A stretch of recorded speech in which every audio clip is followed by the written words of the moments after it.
daya tahan dan juga fundamental rupiah saat ini? Kalau dilihat fundamental, saya yakin masih kuat ya, walaupun memang ada potensi pelemahan. Tapi memang tadi benar yang disampaikan oleh Pak Martumpal bahwa itu range-nya masih di kisaran antara 15.400 15.800, di mana katalis yang tadi saya sampaikan itu masih juga akan berpengaruh. Tapi kalau kita lihat keyakinan respon masyarakat terhadap pemerintahan yang baru, ini bisa membangun keyakinan kita bahwa itu tidak akan melebihi dari angka psikologis di 16.000. Baik. Dan Anda sendiri menilai seperti apa bila ternyata penurunan suku bunga acuan ini semakin mundur begitu? Apakah ini nantinya juga bisa menjadi pertimbangan dari Bank Indonesia mungkin untuk juga menurunkan pemangkasan suku bunga di dalam negeri gitu? Karena sebelumnya juga ketika pemangkasan ini diekspektasi terjadi di bulan Maret, Bank Indonesia mengatakan mungkin pemangkasan baru akan terjadi di 2025. Kalau saya lihat ya bahwa sekarang pemerintah, khususnya Bank Indonesia, punya amunisi yang cukup banyak untuk menjaga stabilitas rupiah. Adanya DHE, adanya SDA, produk-produk SRBI, SVBI, SUVBI ini menjadi kekuatan ya. Jadi kalau kita lihat bahwa sampai dengan data yang kami peroleh, asing itu 24% membeli SRBI atau di kisaran 84 triliun. Dari total 380 triliun. Di Januari saja SRBI sudah menarik dana yang cukup besar saat itu ya. Sementara untuk SVB dan SUVBI sudah berhasil sekitar 1 miliar US dollar. Itu di Januari 2024. Dan kalau kita melihat cadangan devisa, RI terjaga di level 145 miliar US dollar, di mana jauh di atas standar kecukupan internasional yang sebesar 3 kali angka pembiayaan impor ya. Dan kalau kita lihat juga volatilitas perubahan nilai tukar yang lebih rendah dibanding di awal 2023 kalau kita perhatikan itu. Dan ekspektasi pelaku pasar terhadap volatilitas pada pasar FX terlihat mengalami penurunan. Kita lihat di volatilitas 1 bulan turun dari kisaran 7,5 menjadi 5% pada awal tahun ini.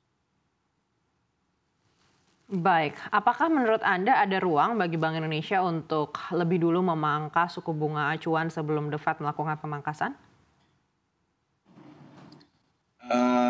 Agak riskan menurut saya. Karena tetap saja kekuatan ekonomi di Amerika saat ini perlu diwaspadai karena memang tadi saya sampaikan geopolitik yang terjadi saat ini itu sangat berpengaruh. Jadi kita mungkin lebih baik tidak gegabah untuk mengambil sikap yang mendahului dari kondisi yang ada.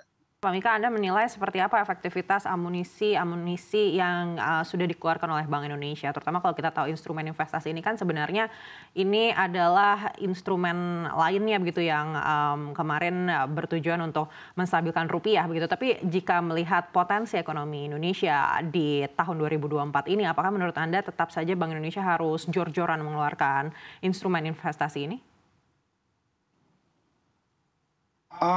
Saya menilai beberapa instrumen yang diterbitkan oleh Bank Indonesia untuk mendukung stabilitas pasar keuangan domestik sangat efektif.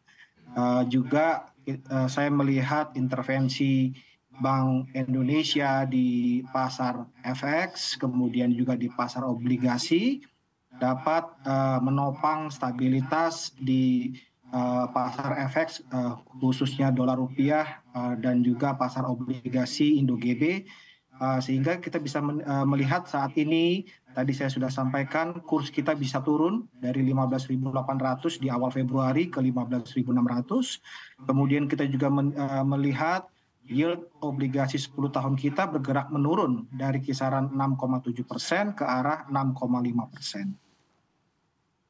Baik, dan apakah Anda melihat ada peluang bagi Bank Indonesia untuk memangkas suku bunganya lebih dulu daripada The Fed? Saya menilai dengan stabilitas nilai tukar rupiah yang terjaga, kemudian juga kita melihat surplus perdagangan kita masih relatif besar, serta ekspektasi tingkat suku bunga global yang menurun, BI bisa saja menurunkan suku bunga pada kuartal kedua 2024 ini. Baik, untuk besarannya Anda lihat berapa yang mungkin menurut Anda ini tidak terlalu berisiko? Saya melihat adanya kemungkinan penurunan 25 basis point pada kuartal kedua, kemudian 75 basis point pada semester kedua tahun ini. Baik, dan apabila ternyata Bank Indonesia menaikkan maksud kami memangkas suku bunga seperti yang tadi Anda sampaikan, seberapa menariknya aset keuangan kita dibandingkan dengan negara-negara peers kita nanti? Saya menilai dengan adanya potensi penurunan tingkat suku bunga, maka mesin-mesin ekonomi kita yang dominan yaitu belanja, konsumsi rumah tangga, kemudian juga investasi yang memiliki porsi sekitar 80% dari ekonomi kita itu semakin menguat yang seperti kita lihat dalam 2 tahun pasca pandemi. Sehingga arah atau pertumbuhannya semakin mendekati masa sebelum pandemi. Dan hal ini saya pikir akan sangat positif di saat kontribusi ekspor kita agak menurun karena harga komoditas yang lebih rendah pada tahun ini dibandingkan tahun-tahun sebelumnya. Dengan kombinasi hal-hal tersebut, saya pikir ini akan meningkatkan profitabilitas perusahaan-perusahaan di dalam negeri dan dapat semakin meningkatkan daya tarik dari aset-aset keuangan di dalam negeri yang pada ujungnya dapat memperkuat nilai tukar rupiah